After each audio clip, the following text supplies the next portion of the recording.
జిల్లా శివంపేట మండల పరిధిలోని గూడూరు గ్రామంలో ప్రసిద్ధ పుణ్యక్షేత్రం శ్రీ గురుపీఠంలో కొలువుదీరిన శ్రీ దత్తాత్రేయ మహాస్వామి షిరిడి సాయిబాబా పంచవటి ఆలయం గురించి వివరించిన శ్రీ గురుపీఠం ఆలయం ఫౌండర్ చైర్మన్ పెద్దగోని జిన్నారాం శివకుమార్ గౌడ్ వివరిస్తూ దశావతారాలలో ఉన్న అవతారాలన్నీ ఒక రాక్షసుడిని వధించి లోక రక్షణ చేయడానికి వచ్చినవే. అవి అన్ని కూడా శ్రీ విష్ణుమూర్తి అవతారాలు. శ్రీ దత్తాత్రేయ స్వామి వారి త్రిమూర్తులు ముగ్గురు నుండి వచ్చిన ఆది గురువు.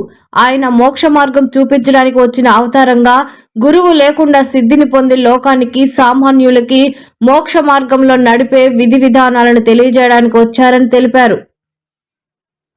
చతుర్భుజం ప్రసన్నవదనం ధ్యాయేత్ సర్వ విఘ్నోపశాంతయే.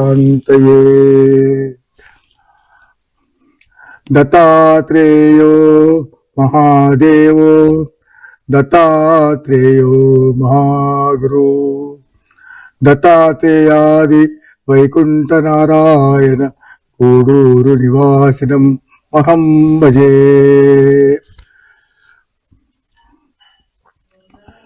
దత్తాత్రేయం గురుం శాంతం అవధూతం దిగంబరం భక్తాభీష్టప్రదం వందే గూడూరు నివాసినం.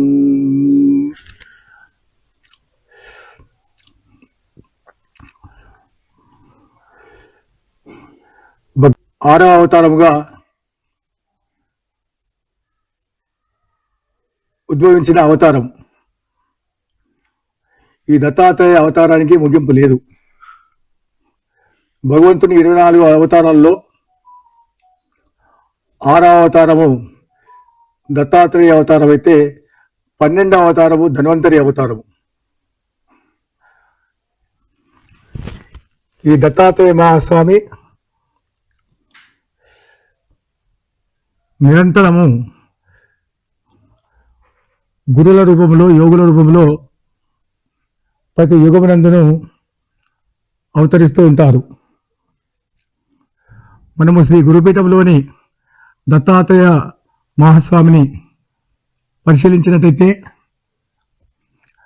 దత్తాత్రేయ మహాస్వామి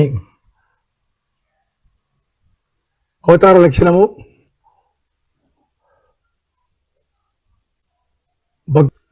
ప్రక్షాళన చేయడం,